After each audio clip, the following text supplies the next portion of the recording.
Então, pessoal, eu sou o Cássio Zogro e você tá no canal de cortes do Fora da Caverna. Se inscreva, envie esse vídeo, manda seu comentário, diz o que você achou. Ah, foi uma merda, foi legal, não sei. Engaje esse vídeo. Fora da Caverna, um podcast meio fora da caixa, beleza? Inventei esse slogan agora, f***se. Ei, não tira o f***se, pessoal, porque não pode cortar. Uma questão, pastor, que eu sempre fiquei na dúvida em relação à questão que é muito falada hoje em dia.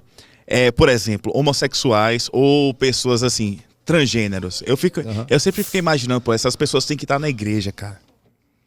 Eu sempre me perguntava assim, pô, tô olhando pra igreja, não tô vendo nenhum travesti aqui.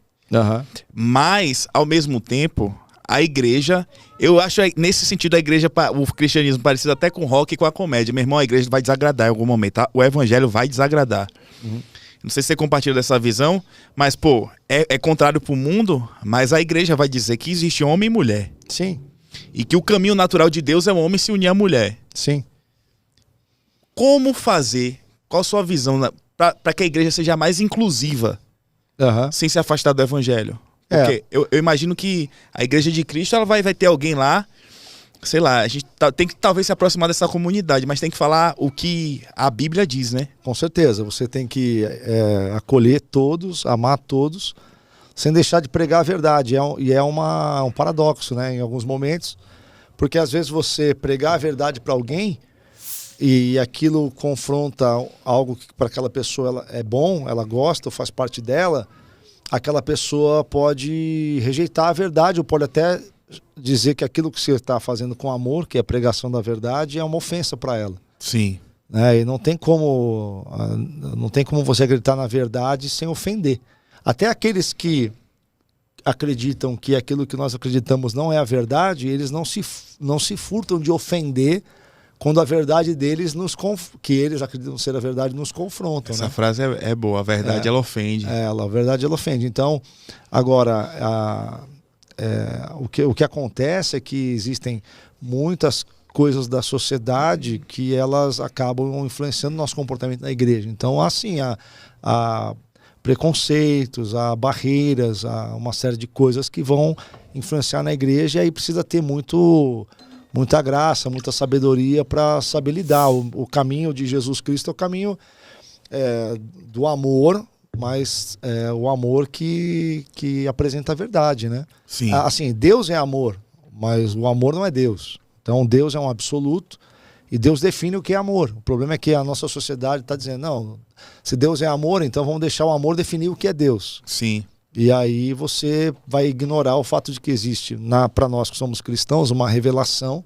Essa revelação, que é a Escritura, ela foi afirmada por Jesus Cristo. Nessa questão, por exemplo, da sexual, né, e dos relacionamentos humanos, ela foi muito bem, Jesus foi muito claro sobre isso, né, no Evangelho de Mateus. Então, para mim, e para muitos, e para a grande maioria dos cristãos, não existe espaço para essa discussão. Quem acha espaço para essa discussão, para achar, ele vai desqualificar o texto. Ele vai dizer assim, não, a Bíblia não é a palavra de Deus, ou a Bíblia não é a verdade. Eles vão ou ela está parcialmente correta. Ou ela está parcialmente correta, ou alguém errou, alguém intencionalmente mexeu na Bíblia. E aí a gente tem toda uma área da teologia, da crítica textual, para dizer que não é assim, né? Então existe também uma discussão em cima disso. Mas tudo se resolve com o amor de Cristo. Uma passagem dos evangelhos que é muito importante para a gente entender isso é a parábola do bom samaritano. Porque Jesus usa um homem ferido pelo caminho e um samaritano, né? E um samaritano. O samaritano era um inimigo do judeu. Sim. Né? Um inimigo do judeu, um inimigo cultural, um inimigo assim, religioso, né? Porque os samaritanos, eles eram uma espécie de judeus miscigenados que tinham até um culto paralelo ao culto judaico, como se fosse um culto judaico de segunda categoria, sabe? Os samaritanos. Então o judeu tinha ojeriza pelo samaritano. E aí, quando o fariseu pergunta para Jesus, quem é meu próximo? Jesus fala para ele, conta essa história. Tinha um homem caído pelo caminho e o sacerdote, o levita, viram um homem caído pelo caminho e foram embora. Ou seja, tinha um judeu lá, caído pelo caminho. O sacerdote, o levita, ou seja, os judeus mais graduados... De sangue azul, né? Ignoraram aquele homem. Só que estava vindo um samaritano e o samaritano cuidou daquele homem. Aí Jesus pergunta, quem quem foi o próximo, né? Quem foi o próximo ali? Aí o homem entende, não, realmente, o meu próximo pode ser um samaritano. Se eu estiver na condição do cara caído pelo caminho, o meu próximo pode ser o samaritano. Aí eu sempre uso assim a seguinte ilustração, né? Se você tem já um filho e vai ter mais um, né? Eu tenho 3. Isso. Então, assim, se eu tenho um filho, por exemplo, numa mesa de cirurgia, para operar o coração, e só existe um médico no mundo capaz de fazer aquela cirurgia, eu não me importo se aquele médico é judeu, se ele é islâmico, se ele é candomblessista, se ele é cristão, se ele é qual a orientação sexual, qual a ideologia política dele. Se ele salvar o meu filho, eu vou ter sempre gratidão e muito amor por aquela pessoa. Então, é assim que a gente deve enxergar o próximo, entende? Interessante, porque quando você falava, 2 coisas ficaram na minha cabeça aqui. Primeiro, a inclinação que o homem tem para ser tribal. Quando Jesus usa esse exemplo do judeu e do samaritano, é claro, porque existia muita divisão naquela época. Eles não gostavam de samaritano, né? E tinha os romanos, né? Os romanos. Que ali oprimiam eles. Exato. E aí Jesus vem com uma coisa de, tipo assim, falar, todo mundo igual.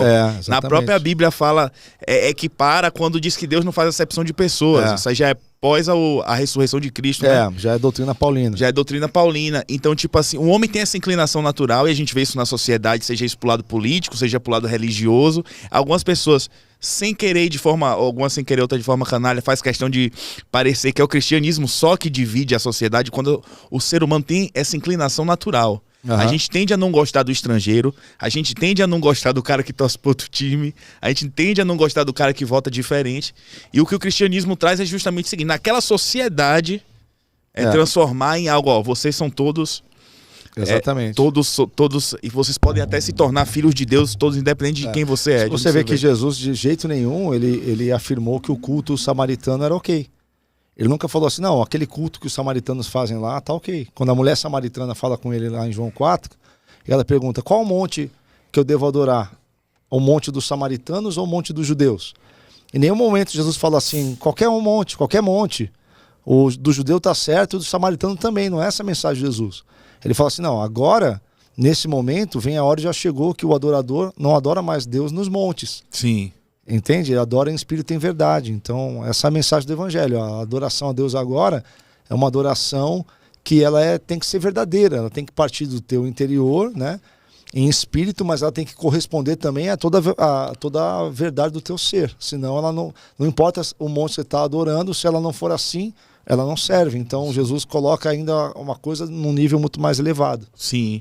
A gente estava conversando aqui nos bastidores dos extremos hoje que a igreja passa, a igreja evangélica. A gente bota no mesmo patamar as denominações diferentes, mas o cristão que não é católico, né? Vamos chamar assim, nem espírita, o que... o espírita não é cristão, né? Não sei dizer assim. Os espíritas, eles também falam de Jesus, né? Mas eles não são reconhecidos como cristãos pelos cristãos, porque eles não... Por exemplo, os católicos e os protestantes, eles têm, vamos dizer, o mesmo núcleo de fé. Então, o católico e o protestante, eles acreditam que Jesus nasceu da Virgem Maria, que ele é Deus, né, e tudo mais. E os espíritas, eles têm outras coisas que fazem com que eles se afastem desse núcleo de fé.